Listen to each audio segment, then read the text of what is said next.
Hello everyone, welcome back to NJ classes. Guys, previous class के अंदर हमने nucleus topic को कंप्लीट किया था। आई होप कि आप सभी को वो टॉपिक अच्छे से समझ आया होगा।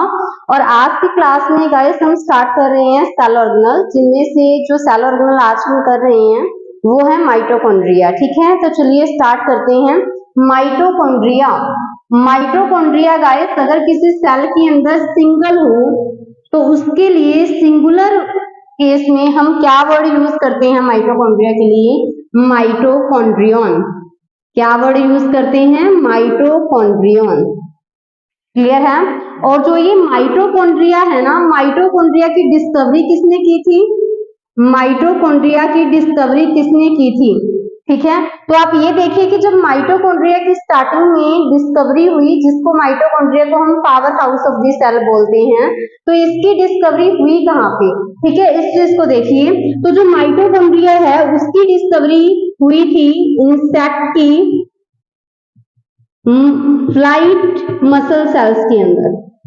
इंसेक्ट की फ्लाइट मसल सेल्स के अंदर। ठीक है, की किसने थी? ये भी नोट कीजिए, की थी कॉलिकर नाम के साइंटिस्ट ने। क्लियर है? तो इट मीन्स अगर आपसे पूछा जाए कि जो माइटोकॉन्ड्रिया है उसकी डिस्कवरी किसने की, तो आपका आंसर होना चाहिए कॉलिकर ने की। और उनको सबसे पहले जब उन्होंने माइटोकॉन्ड्रिया की डिस्कवरी की तो किन सेल्स के अंदर की थी? इंसेक्ट की फ्लाइट मसल सेल्स के अंदर। ठीक है, और माइटोकॉन्ड्रिया जो ये टर्म है वो किसने दी? माइटोकॉन्ड्रिया टर्म है वो किसने दी थी? बेंडा नाम के साइंटिस्ट ने। किसने? बेंडा नाम के साइंटिस्ट ने। क्लियर है? और आपने सुना होगा, मोस्ट फैमिलियर है ये word, mitochondria is known as power house of the cell. ठीक है, power house of the cell. तो माइटोकॉन्ड्रिया को power house of the cell क्यों कहा जाता है? देखो, नाम से ही पता चल रहा है power house of the cell, तो इट मींस वहां पर क्या बनेगी? एनर्जी बनेगी। ठीक है, power house of the cell mitochondria को क्यों कहा जाता है? क्योंकि वहां पर एनर्जी बनती है। और एनर्जी किस फॉर्म में बनती है? एनर्जी बनेगी गाइस एटीपी की फॉर्म में। ठीक है, और एटीपी की फुल फॉर्म क्या होती है? Adenosine try phosphate.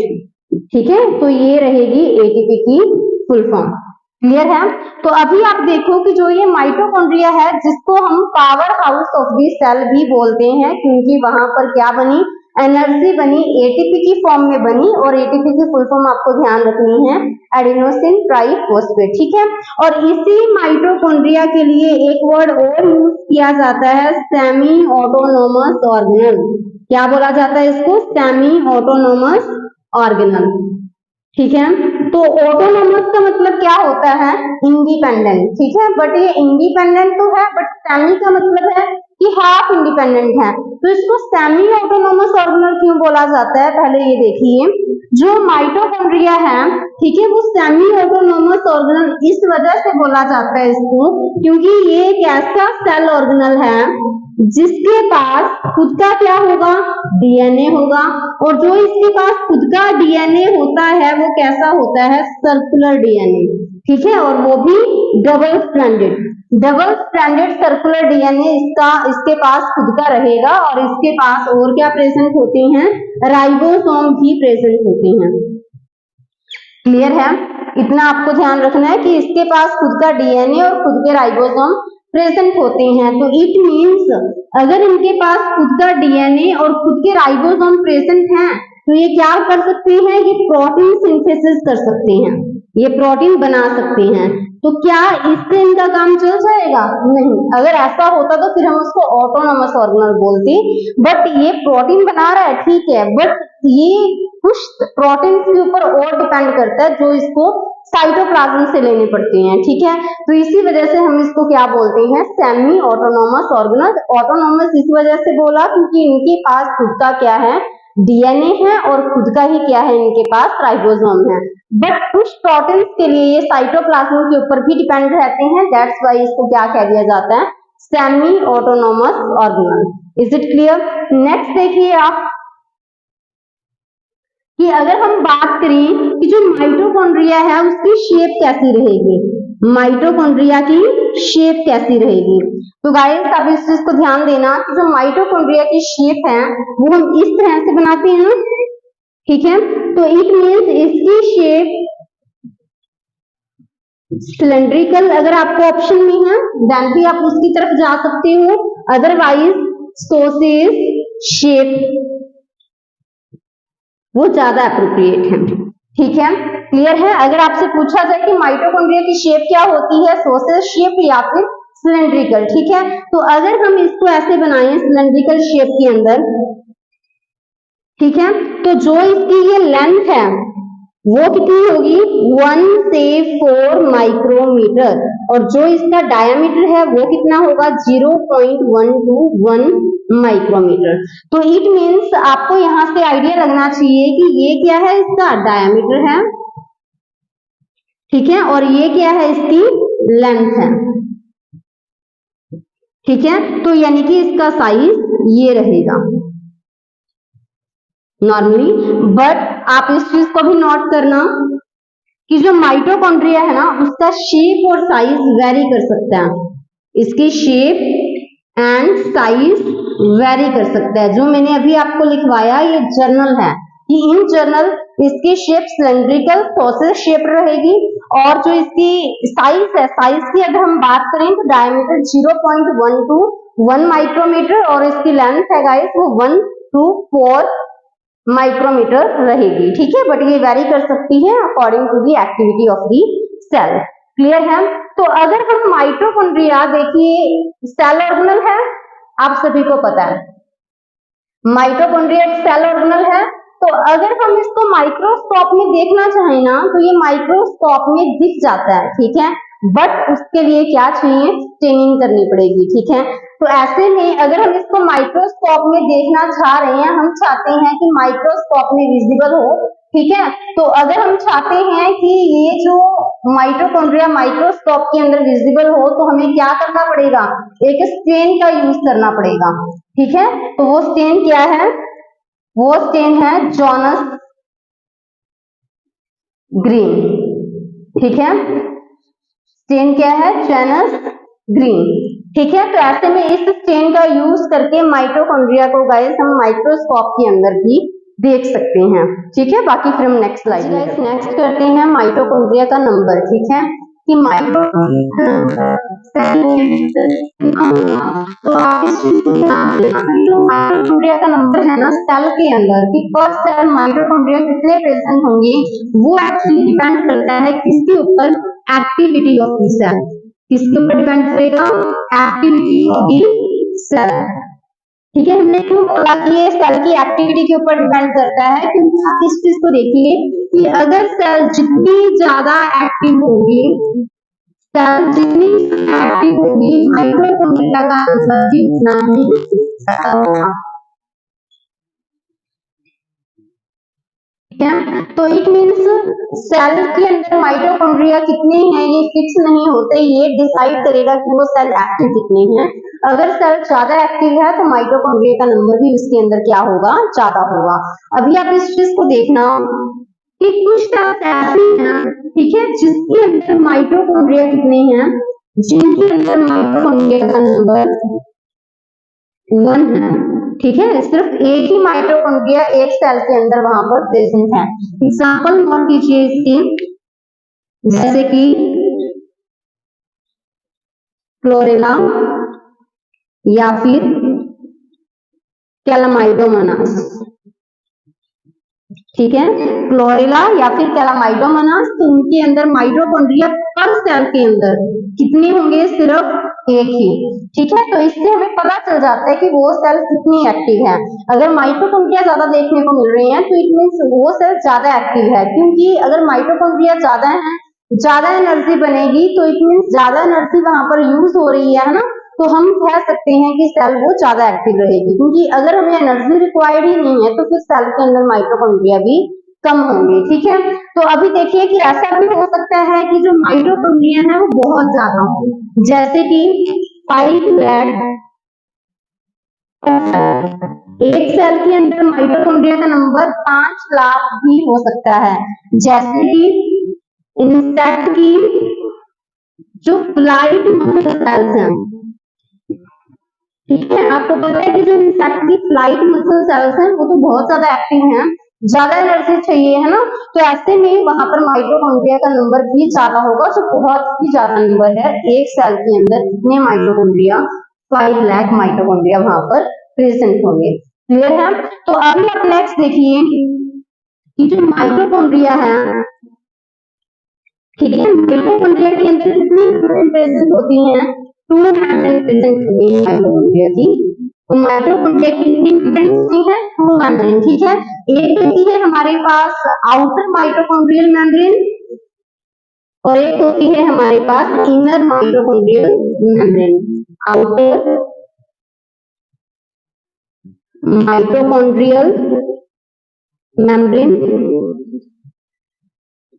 और एक होती है हमारे पास इनर माइटोकॉन्ड्रियल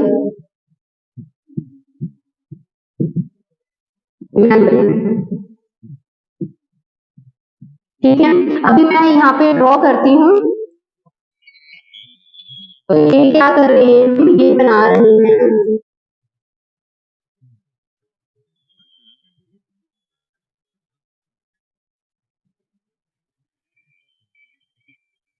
ठीक है, ये हमने बना लिया क्या, माइटोकॉन्ड्रियल मेम्ब्रेन। तो इसको मैंने नेम दे दिया, this is the outer mitochondrial membrane. क्या है ये, आउटर माइटोकॉन्ड्रियल मेम्ब्रेन, ठीक है। जो आउटर माइटोकॉन्ड्रियल मेम्ब्रेन है ये किससे मिलकर बनी होगी, लिपिड बाइंडर से, क्योंकि आप मेम्ब्रेन के अंदर कोई मेम्ब्रेन है उसके अंदर लिपिड्स तो रहेंगे, हो सकता है कि उसके अंदर प्रोटीन वेरी कर जाए, ठीक है, क्योंकि इसी वजह से तो एक मेम्ब्रेन दूसरी मेम्ब्रेन से डिफरेंट होगी, बट लिपिड है वो हर एक मेम्ब्रेन के अंदर प्रेजेंट रहेंगे। तो ये क्या है हमारे पास, आउटर माइटोकॉन्ड्रियल मेम्ब्रेन, ठीक है। तो अभी देखिए जो ये अंदर का सारा खाली स्पेस है इसको हमने क्या बोल दिया, ल्यूमन। तो जो आउटर माइटोकॉन्ड्रियल मेम्ब्रेन है ये क्या है, ये स्मूथ है, बिल्कुल ऐसे, ठीक है। ये आउटर माइटोकॉन्ड्रियल मेम्ब्रेन क्या है, स्मूथ है। जो इंटर माइटोकॉन्ड्रियल मेम्ब्रेन है उसके अंदर फोल्डिंग बन जाती है और फोल्डिंग भी अंदर की तरफ बनती है, तो इसी वजह से हम इसको क्या कह देते हैं, इनफोल्डिंग। क्या कहेंगे, इनफोल्डिंग। तो साइड फोल्डिंग बन जाती है तो उसको हम बोल देते हैं क्रिस्पी, ठीक है। एक सिंगल हो तो क्रिस्टल, प्लूरल है तो क्या बन जाते हैं, क्रिस्टल। तो तभी हम कह देते हैं कि जो आउटर माइटोकॉन्ड्रियल मेम्ब्रेन है वो स्मूथ है, बट इंटर माइटोकॉन्ड्रियल मेम्ब्रेन के अंदर इस तरह से अंदर की तरफ क्या हो जाती है, ठीक है। उस इनफोल्डिंग को क्या कहते हैं, तो जो ये फिंगर स्ट्रक्चर है तो इसको हम रिप्रेजेंट देते हैं क्रिस्टल, और ये क्या है, इनर माइटोकॉन्ड्रियल मेम्ब्रेन। क्लियर है? तो आई थिंक इतना आपको क्लियर हो गया होगा। अभी देखिए कि जो आउटर माइटोकॉन्ड्रियल मेम्ब्रेन और इनर माइटोकॉन्ड्रियल मेम्ब्रेन जो कि स्मूथ नहीं है क्योंकि उसके अंदर इनफोल्डिंग प्रेजेंट है, तो इनर और आउटर माइटोकॉन्ड्रियल मेम्ब्रेन के बीच में जो स्पेस है उस स्पेस को हम क्या बोल देते हैं, उस स्पेस को हम बोलेंगे इंटर मेम्ब्रेन स्पेस। क्या बोलेंगे इसको, इंटर मेम्ब्रेन स्पेस, क्योंकि वो दो मेम्ब्रेन के बीच का स्पेस है ये, ठीक है, तभी हम इसको बोल देते हैं इंटर मेम्ब्रेन स्पेस, ठीक है। तो इस स्लाइड के अंदर हमने क्या पढ़ा कि जो माइटोकॉन्ड्रिया का नंबर है वो वेरी करेगा, वो एक भी हो सकता है, जैसे कि क्लोरेला के अंदर, कैलमाइडोमोनास के अंदर ज्यादा भी हो सकते हैं अगर वो सेल ज्यादा एक्टिव है, जैसे इंसेक्ट की फ्लाइट मसल सेल्स बहुत ज्यादा एक्टिव हैं तो उसके अंदर माइटोकॉन्ड्रिया का नंबर भी क्या रहेगा, ज्यादा रहेगा, ठीक है। उसके बाद हमने माइटोकॉन्ड्रिया के स्ट्रक्चर को डिस्कस किया, जिसके अंदर हमने देखा कि माइटोकॉन्ड्रिया की जो एनवलप है, ठीक है, वो डबल मेम्ब्रेनस है, जिसके अंदर एक बाहर वाली आउटर माइटोकॉन्ड्रियल मेम्ब्रेन जो कि स्मूथ है, बट जो अंदर वाली मेम्ब्रेन है उसको हम क्या बोलेंगे, इनर माइटोकॉन्ड्रियल मेम्ब्रेन। तो जिसके अंदर जो दोनों मेम्ब्रेन के बीच का जो स्पेस है that is known as inter membrane space, ठीक है। और यहाँ पर जो क्या प्रेजेंट होगा, मैट्रिक्स प्रेजेंट होगा, जो फ्लूइड प्रेजेंट रहेगा उसको हम क्या बोल देते हैं, उसको हम देखिए प्रीवियस स्लाइड के अंदर हमने पढ़ा था कि माइटोकॉन्ड्रिया की 2 मेम्ब्रेन है, एक आउटर माइटोकॉन्ड्रियल मेम्ब्रेन और एक इनर माइटोकॉन्ड्रियल मेम्ब्रेन, ठीक है। तो चलिए देखते हैं माइटोकॉन्ड्रिया की 2 मेम्ब्रेन के बारे में हमने पढ़ा, जिसको हमने डायग्रामेटिकली रिप्रेजेंट किया था। ये है हमारे पास आउटर माइटोकॉन्ड्रियल मेम्ब्रेन और ये क्या है हमारे पास इनर माइटोकॉन्ड्रियल मेम्ब्रेन। तो 2 मेम्ब्रेन है, एक है आउटर माइटोकॉन्ड्रियल मेम्ब्रेन और एक है इनर माइटोकॉन्ड्रियल मेम्ब्रेन, ठीक है। तो आप इस चीज को ध्यान रखना कि जो आउटर माइटोकॉन्ड्रियल मेम्ब्रेन और जो इनर माइटोकॉन्ड्रियल मेम्ब्रेन है, जैसे मैंने आपको प्रीवियस स्लाइड के अंदर बताया कि ये स्मूथ है और जो इनर माइटोकॉन्ड्रियल मेम्ब्रेन है वो स्मूथ नहीं है, उसके अंदर क्या प्रेजेंट है, इनफोल्डिंग्स प्रेजेंट है, ठीक है। तो इसी वजह से हमने उन इनफोल्डिंग्स को क्या बोला, क्रिस्टा बोला, ठीक है। और अगर ज्यादा होंगे तो हम उसको क्रिस्टे बोलेंगे, ठीक है। तो अभी आप देखना कि जो आउटर माइटोकॉन्ड्रियल मेम्ब्रेन होती है, ठीक है, वो भी किससे बनी होती है, लिपिड बाइलेट्स से। लिपिड्स तो इसके अंदर प्रेजेंट होते हैं, लिपिड्स तो हर मेम्ब्रेन के अंदर प्रेजेंट होते हैं, ठीक है। जो इंटर माइटोकॉन्ड्रियल मेम्ब्रेन है वो भी किससे मिलकर बनती है, लिपिड से मिलकर बनती है। बट उसके अंदर एक स्पेशल टाइप के लिपिड्स और प्रेजेंट होंगे, जिनको हम क्या कह देते हैं, जिनको हम कहते हैं कार्डियोलिपिड्स। और ये कार्डियोलिपिड्स टोटल लिपिड्स का 20% बनाते हैं, किसके अंदर, इनर माइटोकॉन्ड्रियल मेम्ब्रेन के केस में, ठीक है। तो इट मींस माइटोकॉन्ड्रिया की 2 मेम्ब्रेन में से जो आउटर मेम्ब्रेन है वो भी लिपिड की बनेगी, इनर मेम्ब्रेन के अंदर भी लिपिड होते हैं, बट वो उसके अंदर नॉर्मल लिपिड्स के अलावा एक स्पेशल टाइप के लिपिड्स भी प्रेजेंट रहेंगे, जिनको हम बोलते हैं कार्डियोलिपिड्स, जो कि टोटल लिपिड्स का 20% है वो फॉर्म करेंगे, ठीक है। तो आउटर माइटोकॉन्ड्रियल मेम्ब्रेन के अंदर और क्या स्पेशल चीज होती है कि कोरिन्स प्रेजेंट होते हैं, क्या प्रेजेंट होती है इसके अंदर, कोरिन्स। तो आउटर माइटोकॉन्ड्रियल मेम्ब्रेन है, ठीक है, वो क्या होती है, वो परमिएबल होती है, वो क्या होती है, परमिएबल। बट जो इनर माइटोकॉन्ड्रियल मेम्ब्रेन है वो क्या होती है, सिलेक्टिवली परमिएबल, सिलेक्टिवली परमिएबल, ठीक है। तो ये कुछ डिफरेंसेस हैं जो आपको ध्यान रखने हैं कि जो इनर माइटोकॉन्ड्रियल मेम्ब्रेन है वो सिलेक्टिवली परमिएबल होगी, बट जो माइटोकॉन्ड्रियल मेम्ब्रेन है वो क्या होती है, परमिएबल होती है, ठीक है।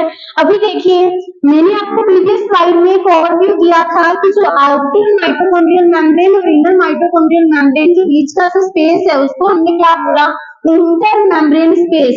और इसी इंटर मेम्ब्रेन स्पेस को और किस नेम से जाना जाएगा, इसी इंटर मेम्ब्रेन स्पेस को हम कहेंगे पेरी माइटोकॉन्ड्रियल स्पेस। क्या बोलेंगे, पेरी माइटोकॉन्ड्रियल स्पेस, या फिर इसको हम बोलते हैं आउटर कंपार्टमेंट। क्या कहेंगे, आउटर कंपार्टमेंट या फिर आउटर चैम्बर, ठीक है। तो इस इंटर मेम्ब्रेन स्पेस को जो दो मेम्ब्रेन के बीच में है उसको पेरी माइटोकॉन्ड्रियल स्पेस भी कहा जाता है, आउटर कंपार्टमेंट भी कहा जाता है और आउटर चैम्बर भी कहा जाता है। तो आप इस चीज देखो, देखो जब मैंने पहले सिर्फ ये रेड कलर की आउटर माइटोकॉन्ड्रियल मेम्ब्रेन बनाई थी तो मैंने बीच वाली जगह है तो वो क्या है, हमारे पास लिमन है। तो जैसे ही मैंने क्या किया, इनर माइटोकॉन्ड्रियल मेम्ब्रेन बनाई तो ये ल्यूमेन है वो 2 कंपार्टमेंट्स में, 2 चैम्बर्स में डिवाइड हो गया, ठीक है।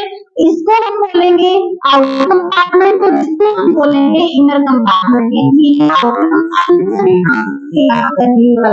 ये सारा क्या बनाएगा, इनर कंपार्टमेंट। तो इट मींस माइटोकॉन्ड्रियल मेम्ब्रेन है, इनर माइटोकॉन्ड्रियल मेम्ब्रेन है, उसकी वजह से जो ल्यूमेन है पार्ट्स में डिवाइड हो गया, वो कंपार्टमेंट्स में डिवाइड हो गया।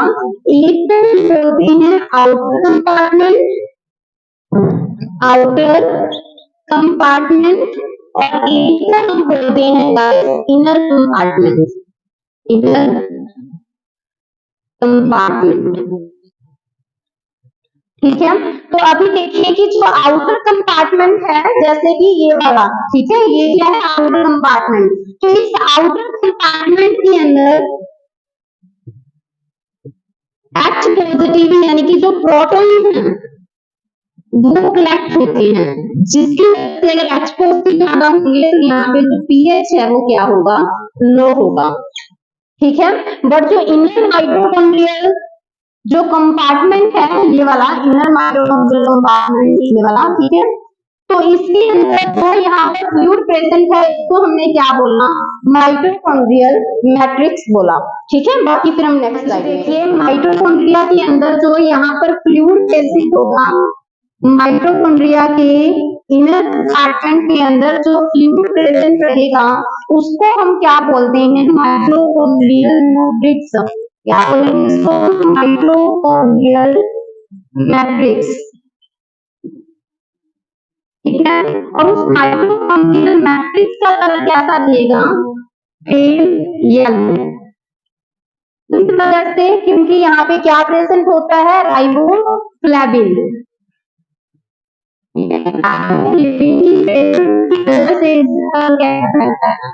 कलर रहेगा पेल येलो। ठीक है। मैट्रिक्स है, इस माइटोकॉन्ड्रियल मैट्रिक्स के अंदर और क्या क्या प्रेजेंट होगा, इस माइटोकॉन्ड्रियल मैट्रिक्स में क्या प्रेजेंट होता है, सर्कुलर डीएनए। इस माइटोकॉन्ड्रियल मैट्रिक्स के अंदर क्या प्रेजेंट रहेगा, सर्कुलर डीएनए रहेगा। ठीक है। और जो ये सर्कुलर डीएनए होता है यहाँ पर, वो कैसा होता है, वो होगा डबल स्ट्रैंडेड, जैसा कि आप देख सकते हो यहाँ पे कैसा है ये, क्लियर है। तो आप ये देखिए कि डीएनए के अंदर क्या होते हैं, बेसिस प्रेजेंट होते हैं, नाइट्रोजन बेसिस। तो आपको पता है कि जो एडेनिन है वो थायमिन के साथ डबल हाइड्रोजन बॉन्ड बनाते हैं, ग्वानिन है वो साइटोसिन के साथ क्या बनाते हैं, ट्रिपल जो हाइड्रोजन बॉन्ड। ठीक है। तो आप ये देखिए कि जो सर्कुलर डीएनए है, जो कि यहाँ पे ये वाला डीएनए है जो कि डबल स्ट्रैंडेड है, ठीक है, और प्रेजेंट कहाँ पे है, माइटोकॉन्ड्रियल मैट्रिक्स के अंदर। तो यहाँ पर देखो ऐसा नहीं है कि वहां पे एडेनिन और थायमिन प्रेजेंट नहीं होगा और ग्वानिन और साइटोसिन भी प्रेजेंट होगा, ऐसा नहीं है। इसके अंदर एडेनिन और थायमिन भी रहेगा, गुआनिन और साइटोसिन भी रहेगा, गुआनिन और साइटोसिन के अंदर ये बीच रहेगा, गुआनिन और साइटोसिन का नंबर है वो यहाँ पर ज्यादा रहेगा as compare to the adenine और थायमिन। तो इट मीन्स अगर यहाँ पर गुआनिन और साइटोसिन ज्यादा प्रेजेंट रहेंगे तो देखो एडेनिन और थायमिन के बीच में कैसा बॉन्ड होता है, double hydrogen bond. But guanine और साइटोसिन के बीच में कैसा बॉन्ड होता है, ट्रिपल हाइड्रोजन बॉन्ड। कैसा बॉन्ड रहेगा इनके बीच में, ट्रिपल हाइड्रोजन बॉन्ड। यहाँ रहेगा ट्रिपल हाइड्रोजन बॉन्ड। ठीक है। तो अगर यहाँ पे ट्रिपल हाइड्रोजन बॉन्ड प्रेजेंट रहेगा, अगर देखो इक्वल अमाउंट में होते तो क्या होता कि यहाँ पे डबल बॉन्ड होता है, यहाँ पे ट्रिपल बॉन्ड। ठीक है। बट इसका नंबर क्या है, ज्यादा है, ये ज्यादा रिच है। ये वाला जो डीएनए है सर्कुलर डीएनए जो कि माइटोकॉन्ड्रियल मैट्रिक्स के अंदर प्रेजेंट है, जिसको हम माइटोकॉन्ड्रियल डीएनए भी कह सकते हैं, तो उसके अंदर गुआनिन और साइटोसिन है वो ज्यादा रहेंगे। तो इट मीन्स वहां पे ट्रिपल बॉन्ड प्रेजेंट है। और आपको पता है कि जो ट्रिपल बॉन्ड को ब्रेक करना क्या है, डबल बॉन्ड को ब्रेक करना ज्यादा इजी है compare to the triple bond. तो इट मीन्स अगर वहां पे ट्रिपल बॉन्ड है तो उसको ब्रेक करना है तो एनर्जी भी क्या देनी पड़ेगी, ज्यादा देनी पड़ेगी। ठीक है। तो ऐसे में क्या होगा, उसका डीनेचुरेशन क्या हो जाएगा, ऐसे में उसका डीनेचुरेशन क्या हो जाएगा, जो यहाँ पर double stranded circular DNA present है, गुआनिन साइटोसिन रिच होने की वजह से उसका जो डीनेचुरेशन का टेम्परेचर है वो भी क्या हो जाता है, हाई हो जाता है। ठीक है। नेक्स्ट देखिए कि यहाँ पर प्रेजेंट रहेंगे, जो राइबोसोम यहाँ पर प्रेजेंट रहेंगे वो कितने एसिड होते हैं, 70 ठीक है। इसके अलावा यहाँ पे आरएनए भी प्रेजेंट रहेगा, ठीक है। आरएनए जो प्रेजेंट होगा वो यहाँ पे सिंगल स्ट्रैंडेड होगा, यहाँ पे सिंगल स्ट्रैंडेड क्या है, सिंगल स्ट्रैंडेड,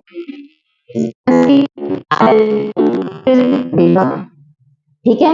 यही तो रीजन है ना कि इसके अंदर खुद का डीएनए प्रेजेंट है, खुद के राइबोसोम प्रेजेंट है, आरएनए प्रेजेंट है। तो देखो डीएनए राइबोसोम प्रेजेंट होने की वजह से ही है कि हम इसको क्या कहते हैं, semi autonomous cell organelle, semi autonomous cell organelle, ठीक है। और इसी मैट्रिक्स के अंदर क्या प्रेजेंट है,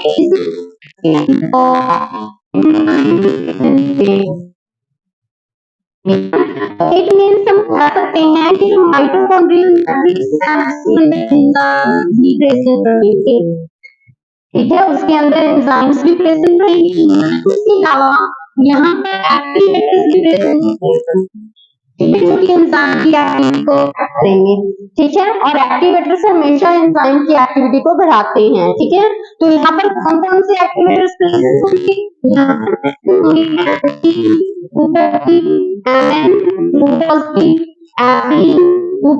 तो ये सारे एक्टिवेटर्स हैं वो यहाँ पर प्रेजेंट रहेंगे किसके अंदर, माइटोकॉन्ड्रियल मैट्रिक्स के अंदर, ठीक है। नेक्स्ट स्लाइड के अंदर हम करेंगे कि जो ये है माइटोकॉन्ड्रिया की, ठीक है, तो उसका सेक्शन देखेंगे कि इस माइटोकॉन्ड्रियल सेक्शन को अगर हम कट करके देखें तो हमें कैसा दिखता है, ठीक है।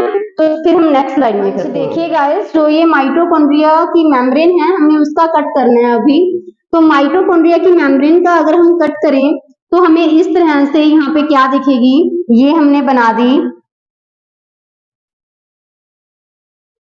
ये हमने बना दी है आउटर माइटोकॉन्ड्रियल मेम्ब्रेन। तो ये क्या है हमारे पास, आउटर माइटोकॉन्ड्रियल मेम्ब्रेन, ठीक है।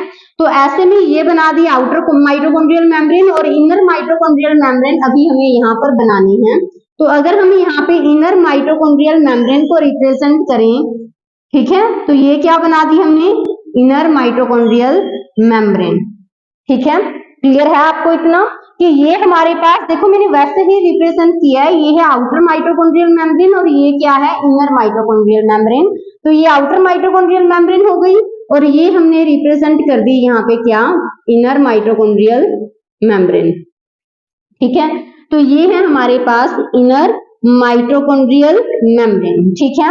तो जो इनर माइटोकॉन्ड्रियल मेम्ब्रेन है और ये आउटर माइटोकॉन्ड्रियल मेम्ब्रेन है, इनके बीच जो स्पेस है उसको हमने क्या बोला था, इंटर मेम्ब्रेन स्पेस या फिर पेरी माइटोकॉन्ड्रियल स्पेस या फिर आउटर कंपार्टमेंट, ठीक है। तो अभी मैं यहाँ पे रिप्रेजेंट कर देती हूँ कि ये वाला जो स्पेस है, दिस वन, इसको हम क्या बोलते हैं, इसको हम बोलेंगे peri mitochondrial space, peri mitochondrial space, ठीक है। और अभी आप देखो कि जो इनर माइटोकॉन्ड्रियल मेम्ब्रेन है उसके भी दो फेस है, ठीक है, एक ये फेस है, ठीक है, और एक ये वाला फेस है। तो यहाँ पे आप देखो पहले कि जैसे मैंने ये आउटर माइटोकॉन्ड्रियल मेम्ब्रेन को रिप्रेजेंट कर दिया, ये है हमारे पास इनर माइटोकॉन्ड्रियल मेम्ब्रेन और यहाँ पे जो स्पेस है that is peri mitochondrial space, ठीक है। तो जो ये इनर माइटोकॉन्ड्रियल मेम्ब्रेन है, ठीक है, तो जस्ट अगर हम इनसाइड जाएं तो यहाँ पे क्या प्रेजेंट है, मैट्रिक्स। तो इट मीन्स यहाँ पर क्या प्रेजेंट होगा, यहाँ पर प्रेजेंट होगा मैट्रिक्स, क्या प्रेजेंट होगा यहाँ पर, मैट्रिक्स। तो इसी वजह से मैंने यहाँ पे रिप्रेजेंट कर दिया कि it is a mitochondrial matrix, क्या है ये, माइटोकॉन्ड्रियल मैट्रिक्स, ठीक है। तो अभी देखो कि जो माइटोकॉन्ड्रिया की मेम्ब्रेन है उसके अंदर हमें दो फेस नजर आ रही हैं, एक है हमारे पास ये वाला जो मैट्रिक्स की तरफ है उसको हमने क्या बोल दिया, एम फेस, क्या बोल दिया उसको, एम फेस। और जो ये वाला क्या है, outer compartment peri mitochondrial space, तो इस फेस को हमने क्या बोल दिया, इसको हमने बोल दिया सी फेस। तो it means inner mitochondrial membrane के अंदर कितने फेस देखने को मिले, टू फेस देखने को मिली, एक है हमारे पास एम फेस और एक है हमारे पास सी फेस, ठीक है। जो एम फेस है एम फेज किसकी तरफ है? एम फेज माइटोकॉन्ड्रियल मैट्रिक्स की तरफ है। वो किसकी तरफ है? माइटोकॉन्ड्रियल मैट्रिक्स की तरफ, ठीक है। बट जो सी फेज है, वो सी फेज किसकी तरफ है? ये आउटर कंपार्टमेंट की तरफ। आप खुद ही देख सकते हो कि इनर माइटोकॉन्ड्रियल मेम्ब्रेन के इन साइड तो क्या प्रेजेंट होगा? मैट्रिक्स, और इनके अगर हम बाहर वाली साइड आए तो पहले आउटर कंपार्टमेंट और फिर ये आउटर मेम्ब्रेन। तो सी फेज मींस यहाँ पे हम कह सकते हैं कि किसकी तरफ होगा? कंपार्टमेंट की तरफ, आउटर कंपार्टमेंट की तरफ, ठीक है। तो इट मींस ये किसकी तरफ होगा? आउटर कंपार्टमेंट की तरफ, तभी हम इसको साइटोसोल फेज भी कह सकते हैं, ठीक है। तो आई थिंक ये आपको क्लियर होगा। तो अभी देखिए कि जो ये इनर माइटोकॉन्ड्रियल मेम्ब्रेन है, ठीक है, तो ये इनर माइटोकॉन्ड्रियल मेम्ब्रेन थी जिसने अंदर की तरफ इनफोल्डिंग कर दी, और ये क्या बन गए हैं? क्रिस्टे। क्या बन चुके हैं? क्रिस्टे। तो क्रिस्टे क्या है? Infoldings of the inner membrane of the mitochondria. तो अब इस क्रिस्टे के अंदर क्या प्रेजेंट होंगे? देखिए जो ये क्रिस्टे है ना, इसके ऊपर इस तरह से पार्टिकल्स प्रेजेंट होते हैं। क्या प्रेजेंट होते हैं? पार्टिकल्स। क्रिस्टे के ऊपर इस तरह से पार्टिकल्स प्रेजेंट रहेंगे, तो जिसको हम ऐसे रिप्रेजेंट कर रहे हैं, ठीक है। तो इन पार्टिकल्स को क्या बोलेंगे हम? इन पार्टिकल्स को बोलेंगे ऑक्सीजोम्स। क्या बोलेंगे? ऑक्सीजोम्स, ठीक है। तो ये पार्टिकल जो मैंने यहाँ पे रिप्रेजेंट किए हैं, इसके ऊपर, क्रिस्टे के ऊपर, जो कि इनर माइटोकॉन्ड्रियल मेम्ब्रेन के अंदर प्रेजेंट है, तो इसको हम बोलेंगे F0, F1 पार्टिकल, या फिर इसको हम बोलेंगे ऑक्सीजोम्स, या फिर इसको कह सकते हैं हम क्या? इसको बोलेंगे एलिमेंट्री पार्टिकल्स,